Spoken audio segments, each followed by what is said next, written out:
사무엘상 14장 6절부터 10절 말씀을 교독하겠습니다. 요나단이 자기의 무기를 든 소년에게 이르되 우리가 이 할례 받지 않은 자들에게로 건너가자. 여호와께서 우리를 위하여 일하실까 하노라. 여호와의 구원은 사람이 많고 적음에 달리지 아니하였느니라. 무기를 든 자가 그에게 이르되 당신의 마음에 있는 대로 다 행하여 앞서 가소서. 내가 당신과 마음을 같이 하여 따르리이다. 요나단이 이르되 보라, 우리가 그 사람들에게로 건너가서 그들에게 보이리니 그들이 만일 우리에게 이르기를 우리가 너희에게로 가기를 기다리라 하면 우리는 우리가 있는 곳에 가만히 있어서 그들에게로 올라가지 말 것이요. 다 같이 그들이 만일 말하기를 우리에게로 올라오라 하면 우리가 올라갈 것은 여호와께서 그들을 우리 손에 넘기셨음이니 이것이 우리에게 표징이 되리라 하고. 아멘. 할렐루야. 성경에는 주요 인물에 가려진 믿음의 사람들이 나옵니다. 여호수아는 우리가 잘 알지만 사실은 여호수아에게 가려진 갈렙이라고 하는 사람이 있습니다. 갈렙의 믿음이 얼마나 훌륭했는지 하나님께서도 그의 믿음을 인정해 주시고 그가 충성된 자라고 하나님이 칭찬해 주셨던 사람입니다. 그런가 하면 모세에게 가려진 인물이 있죠. 바로 오늘 보는 요나단이라고 하는 그러한 사람의 이름입니다. 이 요나단, 저는 성경을 쭉 보면서 정말 어떻게 보면 요나단은 다윗에 못지않은, 어떻게 보면 다윗보다 훌륭하다고까지도 할 수 있는 훌륭한 믿음의 사람이 요나단이다 라는 생각이 듭니다. 요나단은 나이도 다윗보다 나이가 조금 더 많았습니다. 다윗이 형이라고 할 정도로. 그렇지만 다윗과 뜨거운 우정을 나눴던 이런 사람이 요나단이죠. 이 요나단의 이름의 뜻은 여호와께서 주셨다라고 하는 그런 뜻입니다. 오늘은 이 요나단의 믿음과 용기에 대해서 살펴보려고 합니다. 오늘 본문은 이스라엘 역사상 어둡고 막막했던 절대 위기의 순간을 배경으로 하고 있습니다. 사울왕이 왕이 된 지 한 2년쯤 됐을 그러한 때입니다. 그때 그의 군대가 사울왕에게 한 3,000명 정도가 군대가 있었는데 2,000명 정도는 사울왕이 관리를 했고 한 1,000명 정도는 그의 아들이었던 요나단이 맡아서 관리를 하고 있었습니다. 근데 이때도 이제 블레셋과의 관계가 좋지를 못했어요. 전쟁이 자주 일어나는 이런 상황입니다. 그런데 요나단이 게바라고 하는 곳에 주둔하고 있었던 블레셋 수비대를 공격을 합니다. 왜 그러냐면 게바라고 하는 지역은 원래 이스라엘 땅이거든요. 그러니까 그곳에 지금 자리를 잡고 있는 블레셋 사람들을 쫓아내기 위해서 요나단이 그들을 공격을 하게 됩니다.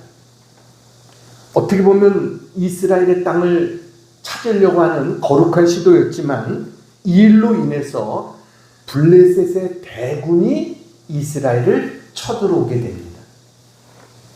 당시 블레셋의 전력은 압도적이었어요. 병거가 3만, 마병이 6천, 보병은 바닷가의 모래처럼 많았다라고 이야기하고 있습니다. 아까 이스라엘의 군대가 몇 명이라고요? 3,000명이라고 했습니다. 적은 병거만 6만이고 마병만 6,000명입니다. 그냥 일반 병사는 모래같이 많았다라고 말합니다. 그런데 이 이스라엘의 3,000명의 군사 중에 겁이 나가지고 블레셋이 쳐들어오니까 겁이 나서 도망간 사람들 다 빼고 나면 600명 정도 남게 됩니다. 겨우 600명 군사가 남은 거예요. 더 심각한 것은 바로 무기였습니다. 당시 블레셋은 철기 문명을 독점했어요. 그래서 이스라엘에서는 칼이나 창을 만들 수가 없었습니다. 아예 블레셋이 이스라엘은 대장장이를 한 명도 두지 못하게 했습니다. 그래서 이스라엘 사람들이 농기구가 무뎌져도 이것을 수리하려면 블레셋으로 가야 됐습니다. 이스라엘은 대장장이가 한 명도 없기 때문에. 그래서 이스라엘에서 진짜 칼이나 창 같은 무기를 가지고 있는 사람은 사울과 요나단 둘밖에 없었습니다. 다른 사람은 제대로 된 무기도 없이 그냥 농기구 같은 거 가지고 싸워야 되는 이런 상황이었어요. 그야말로 압도적인 적의 숫자와 변변한 무기조차 없는 그러한 현실 앞에 이스라엘 백성들은 겁을 집어먹고 굴과 수풀과 그리고 바위 틈과 이런 어떤 웅덩이 같은 데로 다 숨었습니다. 심지어는 요단강을 건너서 도망친 사람들도 있었습니다. 그래서 3,000명에서 600명만 남았던 겁니다. 여기에 사울왕은 어떤 대책도 없이 그냥 석류나무 그늘 아래 앉아있을 뿐이었어요. 이렇게 모두가 두려움에 떨고 있을 때 홀로 담대히 일어난 사람이 있었습니다. 그게 바로 요나단이라는 사람입니다. 요나단은 이렇게 꽉 막힌 현실 앞에 적진을 향해서 올라갔어요. 그리고 결국 대역전승의 도화선이 되어지게 됩니다. 오늘 저는 사울의 신앙과 요나단의 신앙을 살펴보려고 합니다. 그래서 우리가 이 막막하고 힘든 이 현실을 우리가 이기기 위해서 우리가 어떻게 해야 될 것인가 함께 하나님의 은혜를 나누겠습니다. 자, 첫 번째 같이 한번 읽겠습니다. 시작. 환경이 아니라 하나님을 바라보는 자가 되어야 합니다. 승리의 첫 번째 비결은 시선의 전환인 것입니다. 환경을 바라보던 눈을 하나님을 바라보는 것으로 바꾸는 것, 이게 제일 중요한 첫 번째입니다. 사울왕과 백성들은 눈앞에 환경만을 바라봤습니다. 수만의 병거, 수천 명의 마병, 대장장이 하나 없이 자기는 무기도 없는 현실, 자기들의 부족함을 바라봤어요. 그러다 보니까 두려움이 몰려왔고 두려움 때문에 이들은 숨을 수밖에 없게 됐습니다. 근데 바로 이러한 때 사울의 아들 요나단이 뜻밖의 행동을 합니다. 자, 오늘 먼저 1절을 보겠습니다. 1절. 자, 빨간 거 읽어볼까요? 시작. 우리가 건너편 블레셋 사람들의 부대로 건너가자. 하루는 사울의 아들 요나단이 자기의 무기를 든 소년에게 이야기한 겁니다. 우리가 건너편 블레셋 사람들의 부대로 올라가자. 그런데 이스라엘과 블레셋 사이가 지금 어떻게 되었느냐? 4절에 설명을 하고 있습니다. 4절. 자, 빨간 거 읽어볼까요? 시작. 요나단이 블레셋 사람들에게로 건너가려 하는 어귀 사이 이쪽에는 험한 바위가 있고 저쪽에도 험한 바위가 있는데, 그러니까 이스라엘과 블레셋 사이에는 큰 골짜기가 있는 거예요. 험한 바위가 있는 겁니다. 그래서 블레셋이 쉽게 쳐들어올 수도 없었던 것이에요. 심지어는 바위에 이름까지 있을 정도로 보세스요 하나는 세네라라는 이름이 있을 정도로 이렇게 험한 바위들이 있었다라고 하는 것입니다. 그런데 그런 험한 바위를 건너서 저들을 침투하겠다는 거예요. 오늘 본 것도 뭐예요? 단 2명이서. 얼마나 무모한 행동입니까? 여러분, 근데 그에게는, 요나단에게는 하나의 확신이 있었다는 거예요. 그것은 바로 하나님에 대한 강한 신뢰가 있었다라고 하는 것입니다. 자, 6절에서 요나단이 이렇게 선포합니다. 자, 빨간 글씨 읽어볼까요? 시작. 여호와의 구원은 사람이 많고 적음에 달리지 아니하였느니라. 여호와의 구원은 사람이 많고 적음에 달려있지 않다. 얼마나 놀라운 신앙 고백입니까? 요나단은 전쟁의 승리가 군대에 사람의 숫자에 있는 것이 아니라, 무기에 있는 것이 아니라 역사의 주관자이신 하나님의 손에 있다, 이렇게 선포한 거예요. 이런 믿음을 가지고 요나단은 부하 한 명을 데리고 적진으로 올라갑니다. 여러분, 그래가지고 거기서 망을 보던 적들도 한 곳에 다 있는 게 아닙니다.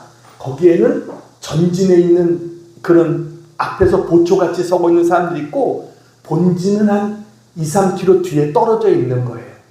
근데 이 앞에 있는 이들을 한 20명가량을 물리치게 됩니다. 그러다 보니까 블레셋 진영에는 두려움이 임하기 시작했어요. 그런데 거기에 하나님의 역사가 함께했습니다. 15절 보시기 바랍니다. 15절. 자, 같이 한번 읽어볼까요? 시작.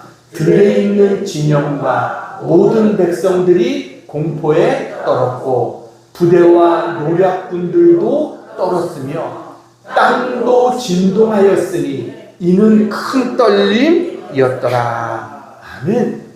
저들이 두려움에 떨 뿐만 아니라 무슨 일이 있었어요? 땅도 진동하였다. 그래서 성경학자들은 이게 큰 지진이 일어났다라고 보는 것입니다. 그러니 저들은 얼마나 두려웠겠어요. 여러분, 적이 지금 와서 2명이서 지금 20명 정도를 물리친 것도 지금 무서운데, 여러분, 땅이 흔들리기 시작하는 거예요. 그러니까 이것은 뭔가 지금 신이 노했나, 이런 생각들을 저들이 갖게 되는 거죠. 이 믿음이 없는 사건들이, 이 사건을 본다면 요나단이 블레셋 진영을 공격하는 순간 우연히 큰 지진이 발생했다라고 말할 수 있겠죠. 그러나 우리는 분명히 뭘 알 수 있어요? 이 우주를 만드시고 다스리신 하나님께서 자연을 통해서 가장 적절한 때 하나님이 역사하셨다라고 하는 것입니다. 그래서 우리는 이 사건을 통해서 교훈을 얻을 수 있습니다. 그것은 환경을 바라보지 말고 우리를 도우시는 하나님을 바라보라 하는 것입니다. 블레셋은 군대 수가 엄청납니다. 이스라엘은 제대로 된 무기도 없습니다. 그래서 모두가 다 두려워서 숨고, 왕이란 사람도 어떤 조치도 취하지 못하는 상황이 있었어요. 이들은 다 환경을 바라본 사람들이에요. 우리는 아무것도 할 수 없어. 저들에 비하면 우리는 무력한 존재야. 이렇게 생각했던 사람들이. 그런데 요나단의 생각은 달랐습니다. 요나단은 뭐예요? 여호와의 구원은 사람의 숫자에 많고 적음에 있는 것이 아니다 라고 하는 것입니다.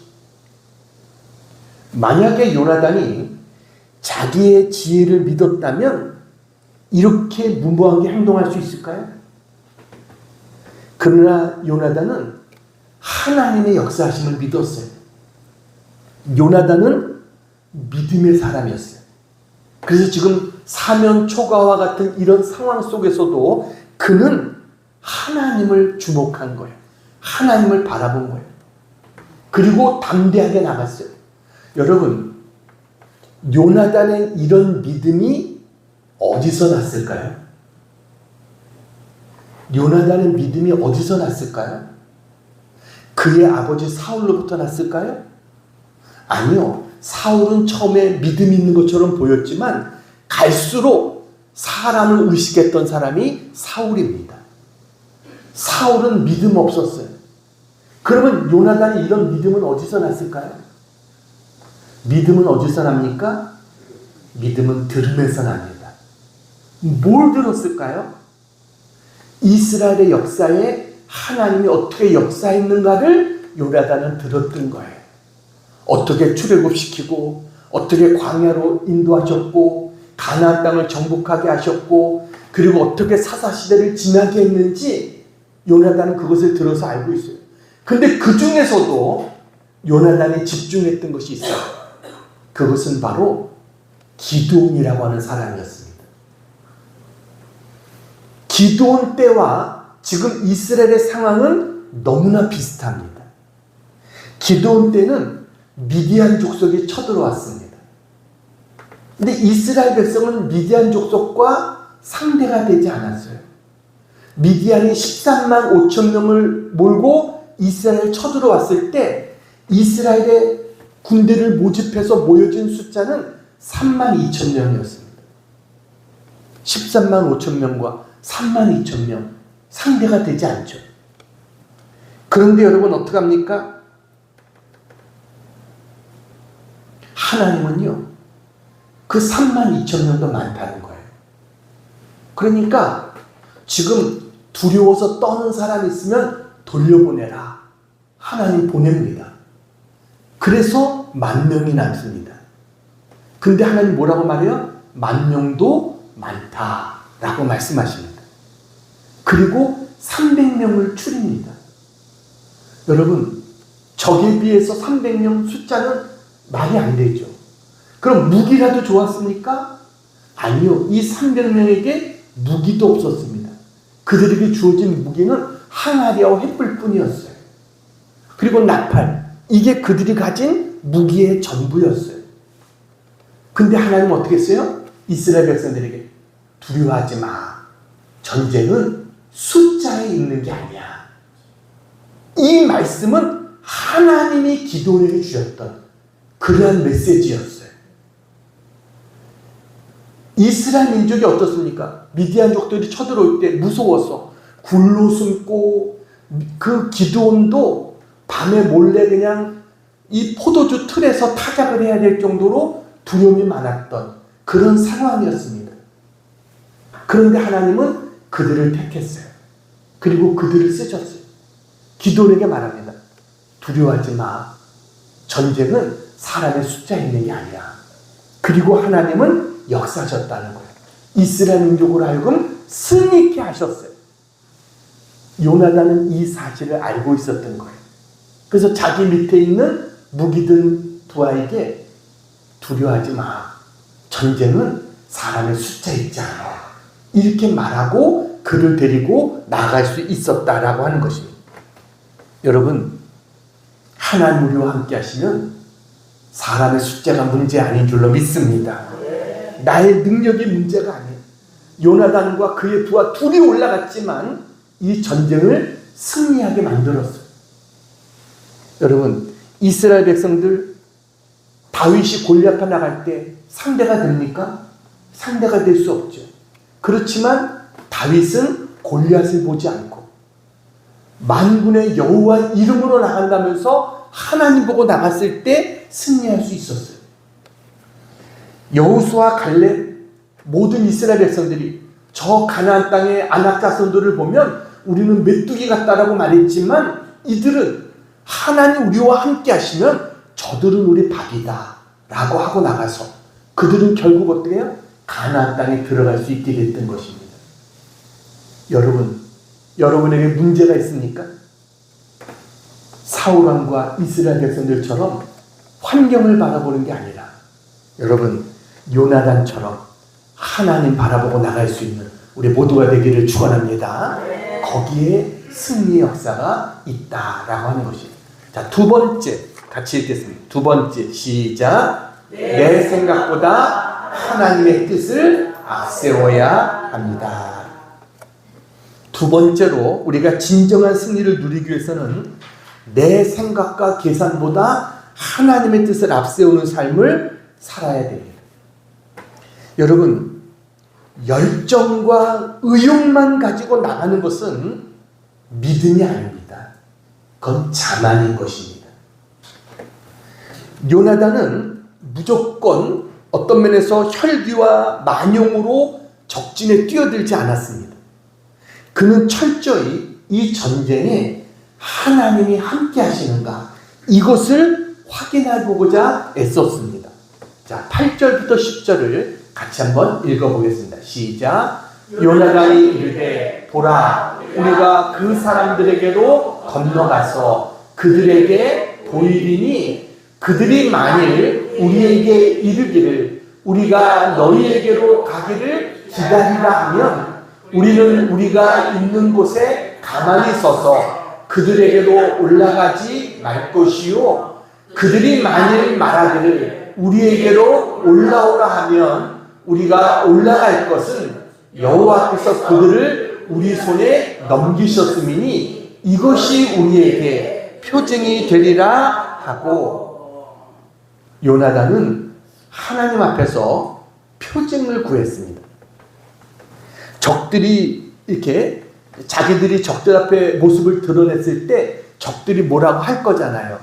근데 적들이 야 너희들 우리가 갈 때까지 거기서 꼼짝 말고 있어 이렇게 말하면 자기들은 가만히 있을 거라는 거예요. 근데 적들이 야 너희들 거기 있지 말고 이리로 올라와 봐 라고 말하면 이거는 하나님이 저들을 우리 손에 붙이셨다, 그 표징으로 알고 우리가 올라가자 이렇게 이야기하는 겁니다. 여러분, 요나단이 이것을 누구에게서 배웠을까요? 이것도 기드온에게서 배운 것입니다. 기드온이 전쟁하기 전에 어떻게 합니까? 두려워서 양털 가지고 시험하잖아요. 양털을 밖에다 내놓고 하나님 이슬이 내리는데 마당은 젖었는데 양털만 젖지 않고 있으면 하나님 뜻인 줄 알겠습니다. 아침에 보니까 양털은 보송보송한 거예요. 근데 또 마음이 안 놓이니까 기도는 하나님 한 번만 더 시험해 보겠습니다. 이번에는 양털만 젖어 있고 마당은 보송보송하면 하나님 뜻인 줄 알겠습니다. 하나님 어떻게 했어요? 그대로 하셨죠. 그래서 기드온이 300명을 이끌고 미디안에게 나갈 수 있었던 것입니다. 오늘 이 모습을 들어서 알고 있었던 이 요나단도 똑같이 자기도 그때 역사하셨던 하나님이라면 지금도 똑같이 역사하실 줄 믿습니다. 이 믿음이 요나단에게 있었다는 거예요. 그래서 그렇게 그는 하나님 앞에 표징을 구했던 것입니다. 요나단은요, 지금 용감하게 행동하고 있지만 자기의 전력이나 인간적인 계산에 의지하지 않고 있습니다. 자기 부하에게 야 우리 어두울 때 적진에 한번 들어가 보자. 그래서 한번 테스트해 보자. 이러지 않았습니다. 그는 인간적인 전략보다도 하나님께서 어떻게 분명한 표징을 보여주시냐 이것을 그는 생각했어요. 그래서 하나님이 싸우라고 하시면 싸우고 하나님께서 멈추라고 하면 멈추겠다는 것입니다. 이게 요나단입니다. 우리에게도 이런 믿음이 필요한 줄로 믿습니다. 어떤 일을 하는 과정에 있어서 하나님의 뜻이 무엇인가 이것을 먼저 살펴볼 줄 아는 그런 우리가 돼야 돼요. 그래야 실수하지 않는 것입니다. 왜냐하면 하나님은 실수하지 아니하시는 신실하신 하나님이시잖아요. 하나님의 뜻을 먼저 구해야 되는 거예요. 왜 우리가 인생 가운데 실패합니까? 하나님의 뜻을 묻기 전에 내 생각과 계획을 먼저 앞세우기 때문이 아닙니까? 내 경험, 내 지식, 내 상식으로 계산을 맞춰놓고 하나님 앞에는 하나님 여기 도장만 찍어주십시오. 이렇게 기도하고 있지는 않습니까? 여러분, 승리의 비결은 내 생각보다 하나님의 뜻과 하나님의 생각을 앞세우는 이것이 승리의 비결인 줄로 믿습니다. 그래서 요나단이 자기의 무기 맡은 자를 데리고 올라갑니다. 그래서 용감하게 블레셋 사람들과 싸워서 20명을 죽이는 거예요. 그런데 하나님이 거기에 적절하게 큰 지진을 일으켜 주셔서 저들의 마음속에 두려움을 심어주시고 그래서 수많은 블레셋 사람들이 이리저리 도망치고 난리가 난 겁니다. 근데 사울이 이때 그런 것들을 보게 됐어요. 여러분, 지금 블레셋 진영에 뭔가 시끌시끌한 뭔가 사건이 벌어진 것을 사울이 알게 된 겁니다. 그래가지고 이게 도대체 무슨 일일까? 혹시 우리 중에 누가 나가서 저들에게 어떻게 했나? 그래가지고 사람들 숫자를 조사하게 합니다. 우리 중에 혹시 지금 없어진 사람이 없나 봤더니 누가 없어졌어요? 요나단하고 그의 무기 든 자만이 없어졌어요.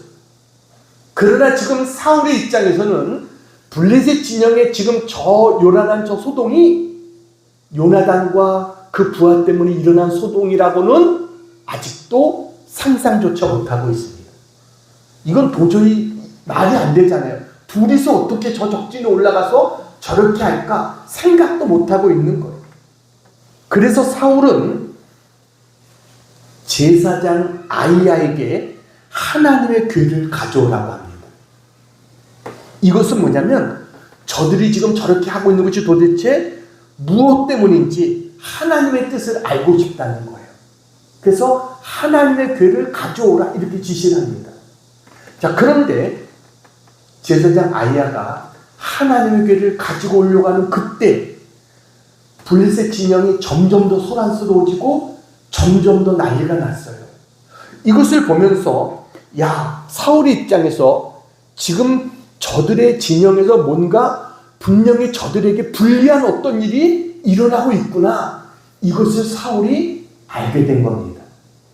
그러자 이제 사울은 다시 제사장에게 괴를 가져오지 말라고 또 지시합니다. 19절 말씀 보겠습니다. 자, 전부 한번 읽어볼까요? 시작. 사울이 제사장에게 말할 때 블레셋 사람의 진영에 소동이 점점 더한지라. 사울이 제사장에 이를 때 내 손을 거두라. 조금 전에는 하나님 괴를 가져오라고 그러고 이제는 또 뭐예요? 내 손을 거두라 이렇게 말합니다. 왜요? 지금 저 상황을 보니까 굳이 하나님 괴가 오지 않아도 괜찮을 것 같거든요. 여기서 우리는 사울의 신앙을 한 번 더 확인해 볼 수 있습니다. 그것은 어려울 때는 하나님을 의지하려고 하다가 그것이 사라지면 이내 자기의 뜻대로 움직이려고 하는 것. 이게 바로 사울이었다라고 하는 것입니다. 사울은 하나님을 사랑하는 자가 아니라 하나님을 이용하려고 하는 자였다라는 것입니다. 그래서 사울은 자기의 부하들을 데리고 전장으로 달려갑니다. 가봤더니 어떤 일이 일어났어요? 적들이 자기들끼리 칼을 빼어서 자기들끼리 싸워서 죽이고 난리가 난 겁니다. 요나단이 싸우는 게 아닙니다. 이제는 자기들끼리 싸우고 자기들끼리 죽이고 난리가 났어요. 20절 말씀 보겠습니다. 20절 같이 읽어볼까요? 시작. 사울과 그와 함께한 모든 백성이 모여 전장에 가서 본즉 블레셋 사람들이 각각 칼로 자기의 동무들을 침으로 크게 혼란하였더라. 상황이 난리가 난 겁니다. 지금 블레셋 군대는 두려움 가운데 자기들끼리 죽이고 자기들끼리 지금 전쟁하고 있는 이런 상황이 벌어지고 만 거예요. 요나단의 발걸음에서 시작된 이것이 지금 이렇게 상황이 바뀌어지고 있습니다. 자, 이러다 보니까 21절에 또 어떤 일이 일어나냐면 전에 블레셋 사람들과 함께하던 히브리 사람이 블레셋 사람들과 함께하던 히브리 사람들이 있었다는 거예요. 이게 뭐예요? 우리나라가 여러분 일제 때 징용된 사람들 있지 않습니까? 그래서 마치 일본군처럼 싸워야 됐던 이런 아픈 역사처럼 이스라엘도 블레셋 사람들에게 잡혀가서 그들의 군대가 돼서 같이 싸우고 있었던 사람들이 있었던 거예요. 근데 이들이 어떻게 합니까? 사방에서 블레셋 사람들과 함께 진영에 들어왔더니 이들이 이제 블레셋과 싸우기 시작하는 겁니다. 왜요? 지금 이스라엘의 왕이 군대를 이끌고 와서 싸우기 시작하니까 이들도 이제 다시 돌이켜서 블레셋과 싸우기 시작했어요. 뿐만이 아니라 22절 같이 읽겠습니다. 22절 한번 읽어볼까요? 시작. 에브라임 산지에 숨었던 이스라엘 모든 사람도 블레셋 사람들이 도망함을 듣고 싸우러 나와서 그들을 추격하였더라. 아까 많이 숨었다고 그랬잖아요. 숨어있던 이스라엘 백성들도 나와서 싸우기 시작한 거예요. 그래서 블레셋 군대와 저들이 싸우기 시작했습니다. 여러분, 이 모든 역사가 여러분 누구 때문에 이루어질 수 있던가요? 요나단의 일도 있지만 하나님의 은혜로 이 모든 일이 가능하게 된 줄로 믿습니다. 구원은 하나님의 역사에 주셔야 되는 거예요. 근데 이 상황 속에 안타깝게도 사울왕은 또다시 하나님의 뜻보다 자기의 생각과 욕심을 앞세우는 어리석은 일을 또 하게 됩니다. 지금 블레셋과 전쟁 중에 이스라엘 백성들은 열심히 싸우고 있습니다. 그런데 그렇게 싸우다 보니까 어떻게 해요? 너무 피곤하잖아요. 24절에 보면 이스라엘 백성들이 너무 피곤했어요. 그래서 좀 쉬고 싶었어요. 음식도 먹고 좀 쉬고 싶었어요. 근데 사울이 엉뚱한 명령을 내립니다. 24절입니다. 자, 같이 한번 읽어볼까요? 시작. 이날에 이스라엘 백성들이 피곤하였으니 이는 사울이 백성에게 맹세시켜 경계하여 이르기를 저녁 곧 내가 내 원수에게 보복하는 때까지 아무 음식물이든지 먹는 사람은 저주를 받을지어다 하였습니다.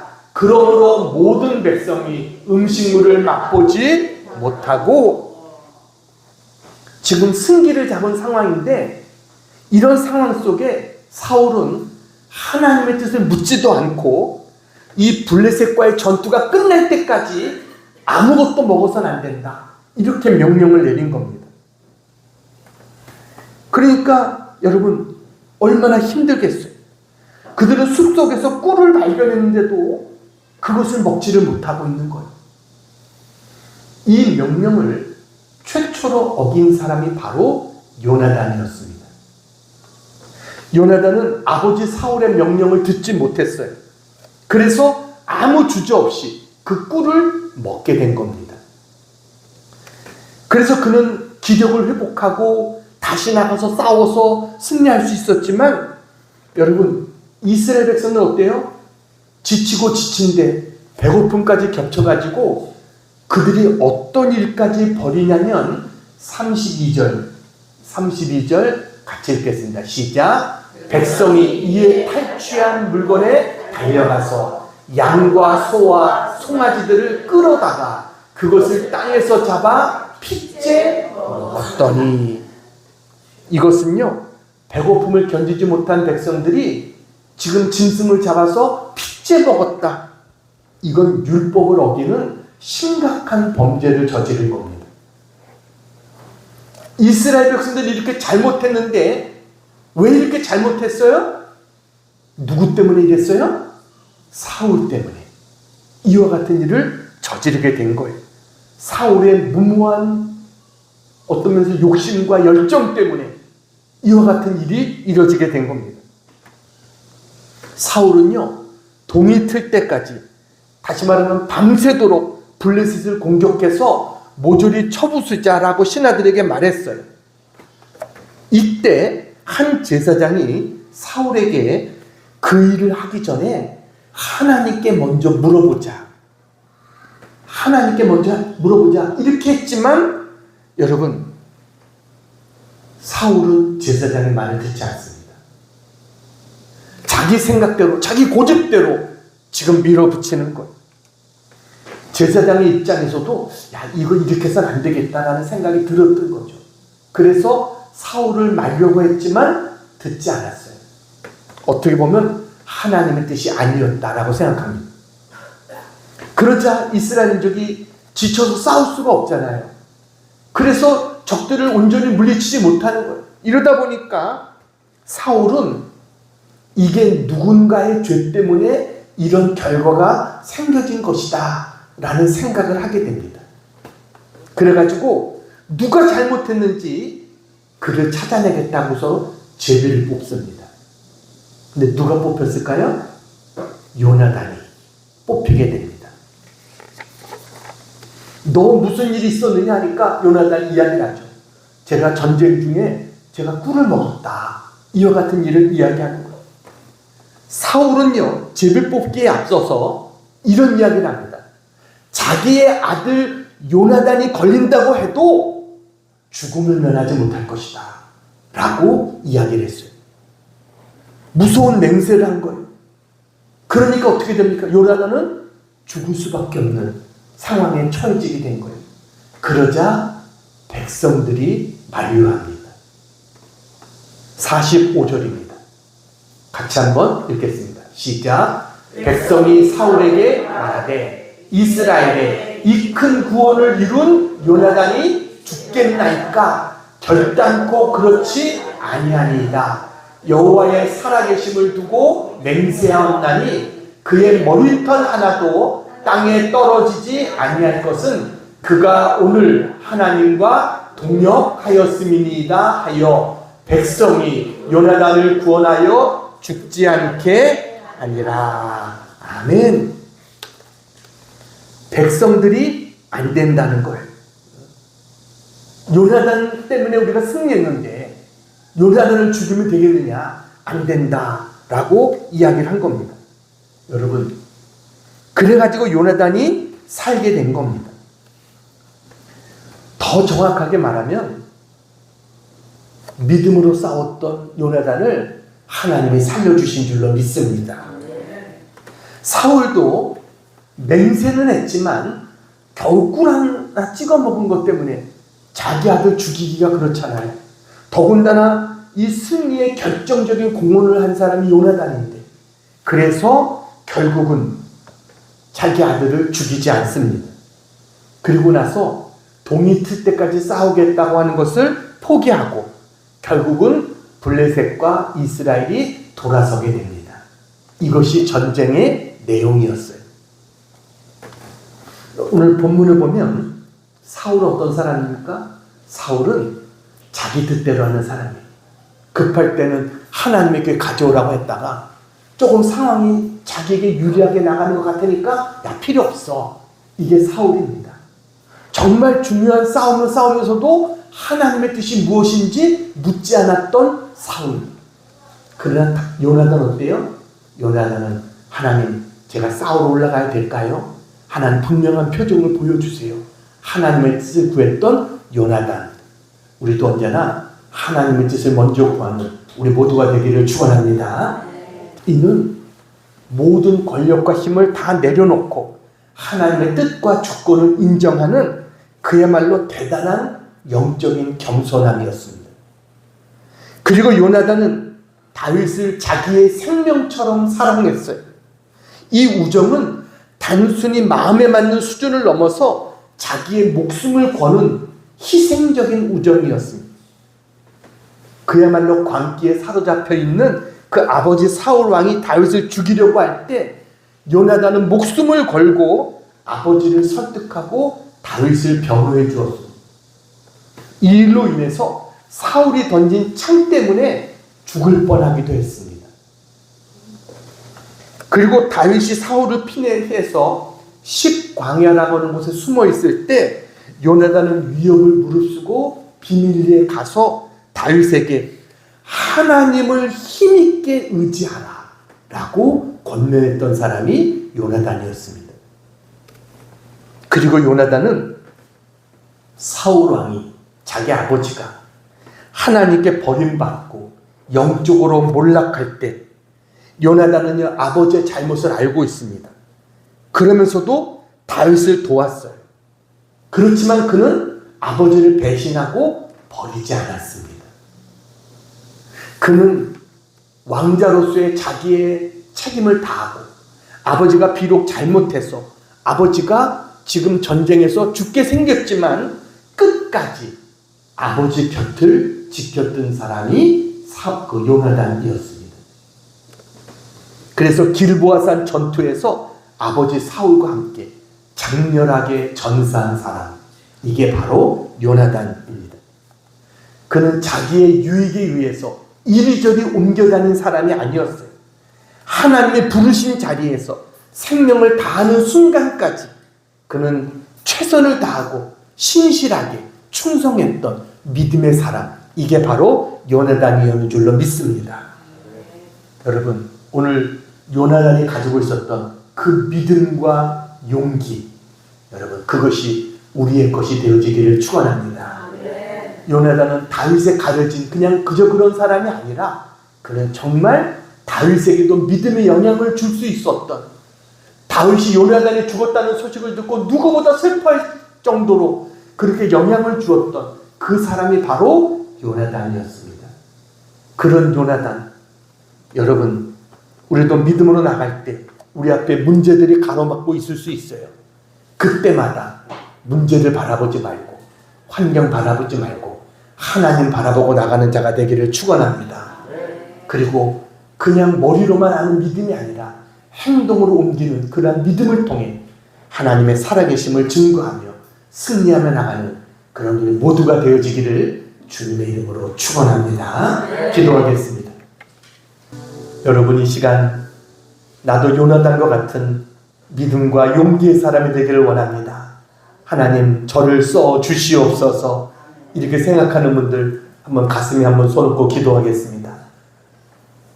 연약한 곳이 있으면 연약한 곳에 손 얹고 기도합니다. 같이 한번 기도합니다.